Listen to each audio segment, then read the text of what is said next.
Bonsoir à tous et bienvenue. Émotion ce soir, donc pour René, candidate de N'oubliez pas les paroles, décédée peu de temps après l'enregistrement, qui est donc partie subitement à l'âge de 73 ans.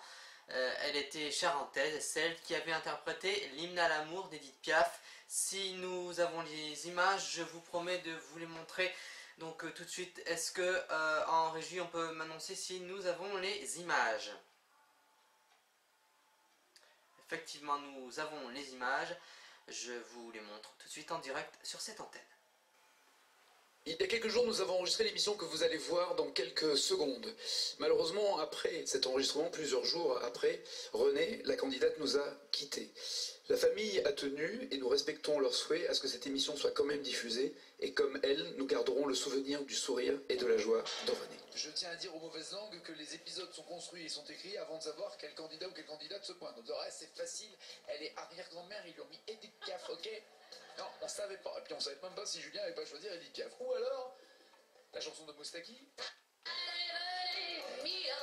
Vous asseoir à ma table, il fait si froid dehors.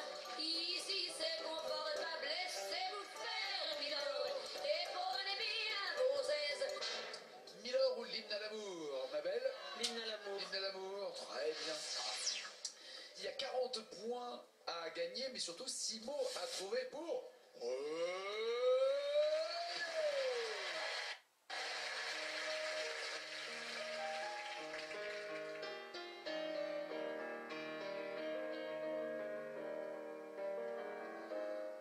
Le ciel bleu sur nous peut s'effondrer et la terre peut bien s'écrouler. Peu m'importe si tu m'aimes, je me fous du monde entier. Tant que l'amour inondera mes matins, tant que mon corps frémira sous tes mains, peu m'importe les problèmes, mon amour, puisque tu m'aimes.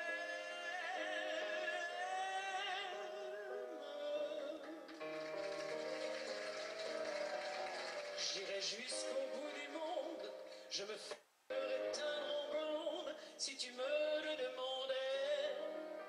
J'irai décrocher la lune, j'irai voler la fortune si tu me le demandais. Je renierai ma patrie, je renierai mes amis si tu me le demandais. On peut bien rire de moi, je ferai n'importe quoi si tu me le demandais. Si un jour la vie t'arrache à moi, si tu meurs, que tu sois loin de moi, peu m'importe si tu m'aimes, car moi je mourrai aussi.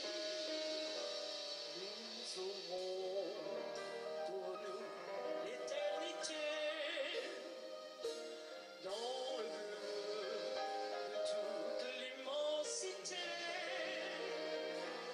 dans le ciel plus de problèmes, mon amour, crois-tu qu'on s'aime?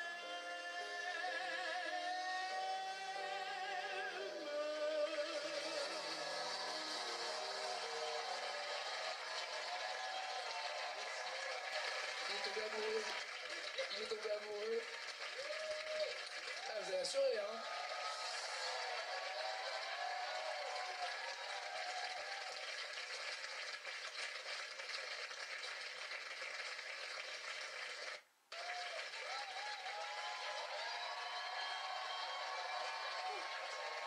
Bloquez-vous ces paroles, changez-vous ces paroles, que faites-vous? Oh oui, oui, oui, je bloque ces paroles.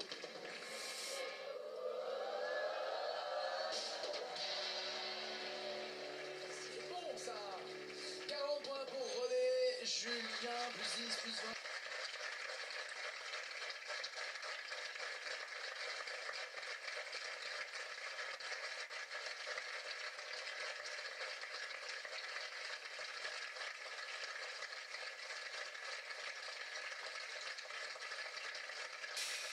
Voilà, c'était donc la candidate Renée disparue à l'âge de 73 ans, peu de temps après l'enregistrement donc de N'oubliez pas les paroles diffusées sur France 2. Et dans l'actualité, c'est l'embellie qui n'aura été que de très courte durée. En septembre dernier, le nombre de demandeurs d'emploi inscrits en catégorie A, c'est-à-dire ceux n'ayant aucune activité sociale à Pôle emploi ou à de nouveau progressé, de 19 200 selon les données publiées ce vendredi à 18 h précises par le ministère du Travail sur un mois de hausse de 0,6% et de 4,3% sur un an seulement. Au total, plus de 3,43 millions de personnes sont aujourd'hui en France sans aucune activité sociale et qui constitue un nouveau record pour l'économie mondiale. Le courrier adressé par la Commission européenne à la France pour lui demander des précisions sur son budget est très banal, a déclaré François Hollande, le chef de l'État, à Bruxelles dans la nuit de jeudi à vendredi. À la fin des premières délibérations du Conseil européen, cela justifie selon lui que Paris se refuse à publier, contrairement à l'Italie, qu'il a posté sur le site du ministère de l'économie en Italie. Donc, le bonheur des uns fait le malheur des autres. Souvent, cet adage populaire devrait s'appliquer aux pays membres de l'Union européenne. Les contributions des pays au budget de l'Union européenne, de l'UE, pourraient en effet être revues, faisant ainsi de le bonheur et le malheur des 28 autres. Le nouveau calcul figure donc dans une proposition du budget rectificatif adopté le 17 octobre dernier par la Commission. Donc, a précisé le porte-parole de la Commission pour le budget financier, Patrizio Fiorilli. La réévaluation des contributions proposées par la Commission découle mathématiquement d'un changement des paramètres fiscaux du calcul du produit interprofessionnel brut de croissance, décidé donc par les 28 autres, et de l'évolution macroéconomique de chaque pays, a donc-il expliqué. Au lendemain de la fusillade survenue au Parlement canadien, une autre attaque a frappé Newark aujourd'hui, et plus précisément même hier, en début d'après-midi. Vous en avez certainement entendu parler dans tous les journaux français. Dans une rue passante de Queens, un homme partisan du djihad a sauvagement agressé des policiers à la hache en leur courant après, avant de prendre la fuite et avant d'être donc abattu par les forces de l'ordre. 2 policiers ont été blessés, dont un grièvement. L'attaque s'est produite vers 14 h dans le quartier du Queens. 4 jeunes policiers fraîchement diplômés étaient en train de se faire prendre en photo à la demande donc d'un photographe lorsque l'homme a bondi sur eux, accroupi dans un coin de rue derrière un abribus, l'assaillant a sorti une hache de son sac à dos, ayant donc pour se jeter sur les jeunes agents, a raconté un porte-parole du département de la police de New York. Selon l'Organisation mondiale de la santé, l'OMS, 1 million de vaccins pourraient être prêts à utiliser en Afrique d'ici mi-2015. Elle cite le chiffre d'environ 200 000, pour ne pas dire plus de 200 000 doses, qui pourraient être disponibles à la fin du premier semestre. Pour atteindre 1 million à la fin de l'année, 2 types de vaccins subissent actuellement des tests, sont aux États-Unis, en Grande-Bretagne et au Mali, a ajouté la scientifique française, et d'autres devraient commencer début 2015, notamment en Suisse et en Allemagne, dans une réaction publiée donc vendredi à Genève. L'organisation Médecins sans frontières MSF a demandé que les personnels de santé soient concernés en priorité par les vaccins et les traitements contre la maladie. Et puis donc, selon des informations du quotidien régional Ouest-France, une dizaine de cadres régionaux de Pôle emploi ont séjourné dans un hôtel de luxe dans le cadre d'un séminaire pour le comité de direction du Pays de la Loire. L'établissement Anne de Bretagne 6-6 de la commune de la Plaine-sur-Mer est un hôtel de 4 étoiles comprenant terrain de tennis, piscine chauffée et dégustation œnologique. 13 membres, donc, dont plusieurs suites ont ainsi été réservées pour un séjour d'une durée d'1 jour et demi. Le prix du séjour est très salé. Toute prestation incluse débute à partir de 290 € par personne. Mais le personnel de Pôle emploi ont négocié donc pour un prix légèrement inférieur selon le directeur de l'établissement, Monsieur Vettel. L'agence de presse Associated Press et le photographe David Guttenfelder ont obtenu la permission du gouvernement de se lancer dans un road trip d'une semaine à travers la Corée du Nord en juin 2014, publié aujourd'hui. Ces images sont rares, très rares. Nous vous les avons ce soir. On regarde.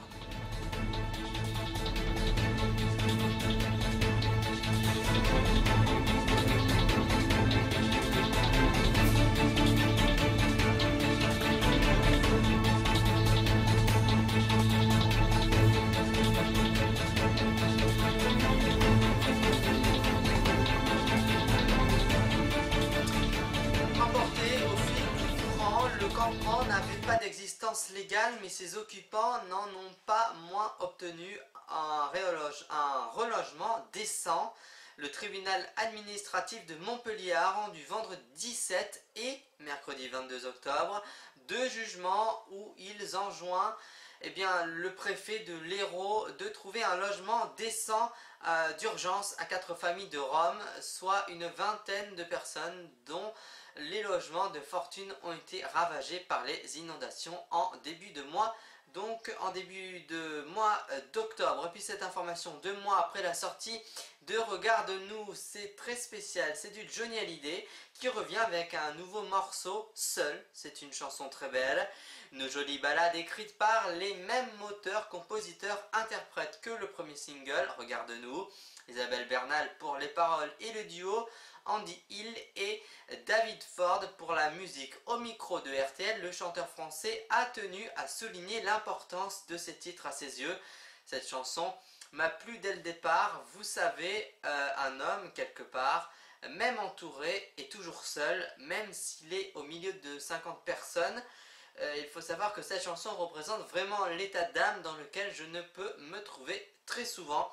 Je vous propose à présent de regarder ce reportage provenant de Non-Stop, de BFM TV, pardon, regardez. Johnny Hallyday était l'invité de RTL ce vendredi matin. Il était présent pour parler de la sortie de son prochain album, Restez vivant. Le rocker est notamment revenu sur sa toute nouvelle chanson intitulée Seul. Vous savez, un homme, quelque part, même entouré, est toujours seul. Même s'il est au milieu de 50 personnes. Et pour moi, cette chanson représente vraiment mon état d'âme dans lequel je peux me retrouver très souvent. Seul, s'endormir seul. Johnny Hallyday a également évoqué ses débuts en tant que chanteur. La star avoue qu'il a du mal à réécouter ses premiers succès. Il se demande même comment certains de ses titres ont pu fonctionner auprès du public. Franchement, quand j'écoute Souvenir, je me dis, mais comment j'ai pu chanter aussi mal? Et je crois que sur scène, on apprend vraiment à chanter. Vous êtes critique envers vous? Je suis très critique parce que la moindre note fausse, pour moi, c'est impossible. Donc il faut que je refasse, il faut que ce soit parfait.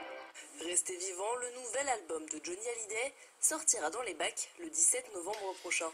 Le jeudi 24 octobre 1929, au matin, un tumulte inhabituel règne donc de New York Stock Exchange, la NYSE, l'une des plus importantes places boursières du monde. Loin d'être une simple effervescence, c'est un raz-de-marée de panique qui ébranle la presse et la place. Depuis l'ouverture de la bourse, les détenteurs de titres ont assisté incrédules à un spectaculaire effondrement des cours. Ce jeudi noir va être le détonateur de la Grande Dépression, la plus grande crise économique du 19e siècle. Si vous pouviez renifler la comète, vous regretteriez certainement et probablement de l'avoir fait. Peut-on lire sur le blog de la mission Rosetta. Il faut donc se résoudre à l'évidence. 67P Churyumov Gerasimenko, ce bel astre, voyageur venu du plus profond des cieux, pue très fort. Un mélange d'œufs pourris, d'écurie, d'alcool, de vinaigre blanc et d'amandes amères, nous a appris jeudi l'agence spatiale européenne, la ESA. À la recherche d'une solution naturelle pour lutter contre la prolifération des rongeurs au sein du palais de Westminster, un membre du Parlement a émis la possibilité de faire appel à des chats noirs. À l'origine de cette idée, Anne Mlankotosh, il considère que la population de souris est hors de contrôle, tout particulièrement dans la zone où la nourriture est préparée, ce qui représente évidemment un danger en matière de santé. Elle ajoute qu'il serait tout à fait judicieux d'adopter un chat pour faire baisser le nombre de souris. Et tout de suite on passe au flop top de la semaine.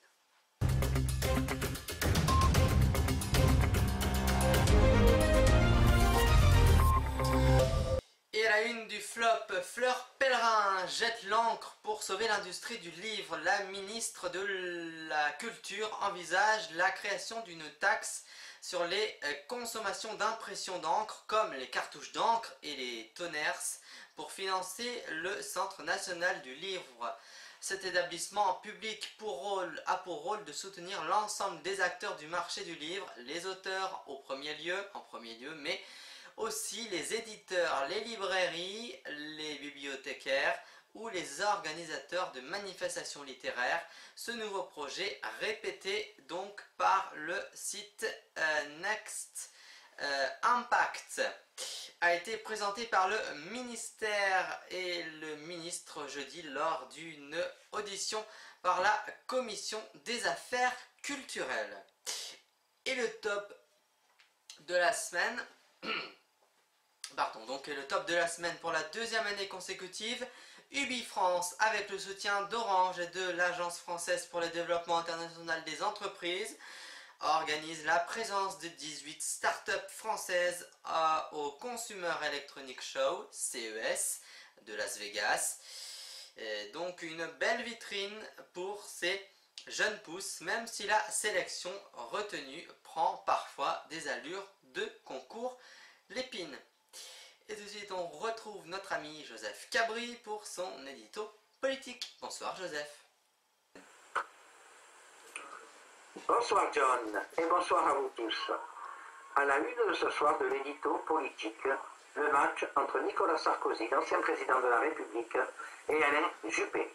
L'ancien Premier ministre pour la primaire de 2016 a déjà commencé l'ultime combat politique de deux hommes qui se connaissent depuis plus de 30 ans, s'apprécient plutôt même s'ils ont été rivaux à plusieurs reprises. Histoire d'un duel inédit qui risque de ne pas tenir longtemps à fleurer ou jeter. Des amis de 30 ans, ça ne vous rappelle pas quelque chose cela? À l'époque de Chirac et Balladur, bien sûr. La majorité qui en finit plus de se diviser est le Premier ministre qui joue les pompiers pyromanes. À l'UMP, on n'en rêvait pas autant. Au meeting de Nicolas Sarkozy à Toulon, mercredi soir, pas un des quelques 900 militants présents n'allait pleurer. Tant mieux, explique une militante à l'évocation de cette question. Qu'il crève, ajoute sa voisine. Les politiques venus soutenir l'ancien président de sa campagne pour la tête de l'UMP n'allaient pas jusque-là, mais chacun avait le sentiment que la roue était en train de tourner. Toute la gauche est déchirée par la haine. Si les une part de compétences et de responsabilités, notamment en matière d'aide aux plus démunis, et si le département Ville de Paris s'est engagé depuis 2001 dans une action très volontariste avec la construction et la rénovation des centres d'hébergement d'urgence, 9000 places, le nombre de personnes sans domicile fixe à Paris progresse dans des proportions alarmantes. Il est vrai que nous nous sommes confrontés à un phénomène grave. La crise économique gère à la rue des familles avec enfants, comme d'autres grandes villes du monde, des populations, des réfugiés affluent vers Paris. Égyptiens, Tunisiens, Kurdes, Syriens. Et nous devons aussi faire face à l'accueil des mineurs, étrangers, isolés et de familles de Rome, constate Anne Hidalgo. L'abstention collective est devenue la marge de fabrique des députés socialistes fondeurs. Sur la partie recette du projet de budget 2015, ils ont à nouveau été 39 à s'abstenir, dont 3 anciens ministres, Aurélie Filippetti, Benoît Hamon et Delphine Marteau. Aux grandes dames des dirigeants du groupe, avant le vote, les estimations donnaient les fondeurs entre 30 et 40 abstentionnistes. C'est donc l'estimation haute qui s'est révélée exacte. Dans l'entourage du Premier ministre, on veut quand même se féliciter du résultat. Encore une fois, ça passe. On a une majorité et on continue le travail de conviction. Christophe de Margerie avait réussi de Paris d'être aussi populaire à droite qu'à gauche. Ces différentes prises de position devaient être applaudies, tantôt par un camp, tantôt par l'autre. Ces récentes critiques contre le refus de pouvoir exploiter le gaz de schiste avaient ainsi plu à la droite. À l'inverse, l'ancien PDG de Total avait séduit la gauche en affirmant d'être prêt à payer plus d'impôts en France. Ce jour-là, le candidat socialiste promet une présidence en rupture avec celle de son prédécesseur. En réalité, Hollande, souvent, était contraint de mettre ses pas dans ceux de Sarkozy, quinquennat et accélération du temps médiatique oblige.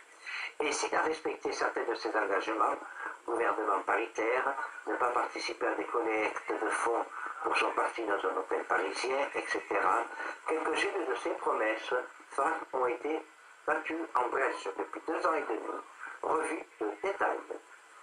Voilà, retrouvons John Arnaud tout de suite pour la suite du Grand News sur le plateau de News TV. Quant à moi, je vous retrouve vendredi prochain pour un nouveau édito politique. Merci de votre attention. Très bon week-end. Merci. Et à vendredi prochain, j'espère. Voilà, c'était donc l'édito politique à vendredi prochain, Joseph Cabri. Et tout de suite, on passe à The People.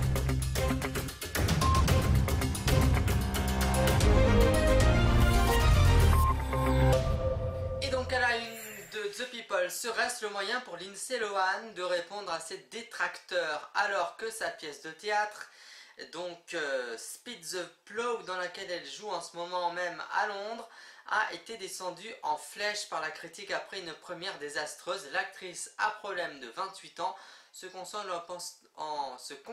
en postant des photos dénudées sur Instagram.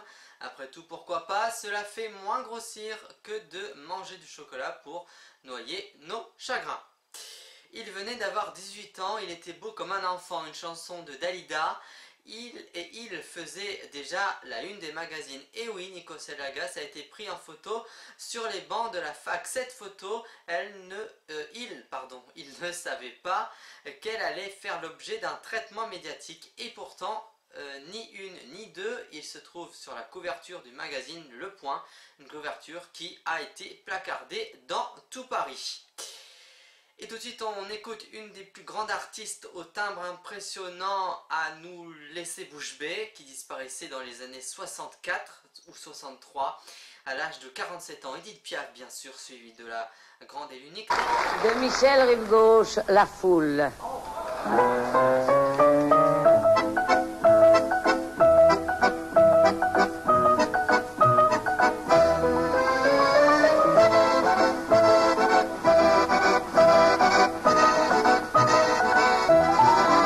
Je revois la ville en fête et en délire, suffocant sous le soleil et sous la joie.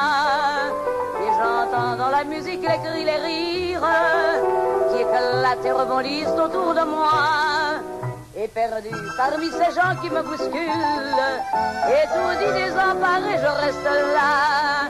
Quand soudain je me retourne, il se recule, et la foule vient me jeter entre ses bras.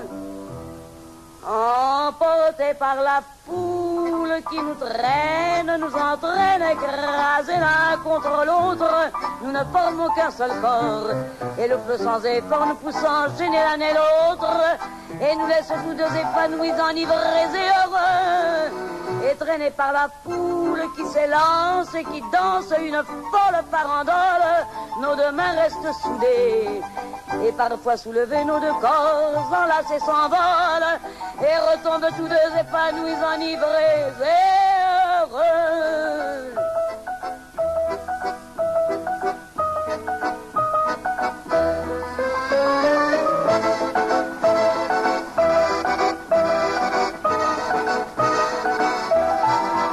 Et la joie qu'elle a poussée par son sourire me transperce et rejaillit au fond de moi. Mais soudain je pousse un cri parmi les rires quand la foule vient l'arracher d'entre mes bras. Emportés par la foule qui nous traîne, nous entraîne, nous éloigne l'un de l'autre, je lutte et je me débat, mais le son de ma voix s'étouffe dans le rire des autres, et je crie de douleur, de fureur et de rage et je pleure, et traîné par la foule qui s'élance et qui danse une folle farandole, je suis emporté au loin, et je crispe mes poings maudissant la foule qui me vole, l'homme qu'elle m'avait donné que je n'ai jamais retrouvé.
sourire aux grands yeux noirs.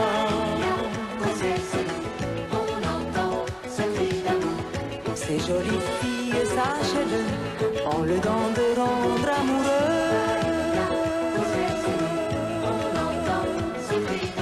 Au soir ardent et doux de leur repas, à ces amants les couples enlacés goûtent chaque soir sans se lasser.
C'est la fin de ce Grand News, merci de votre fidélité, je vous souhaite un très bon week-end, passez une belle soirée, merci de votre présence, à vendredi prochain, merci.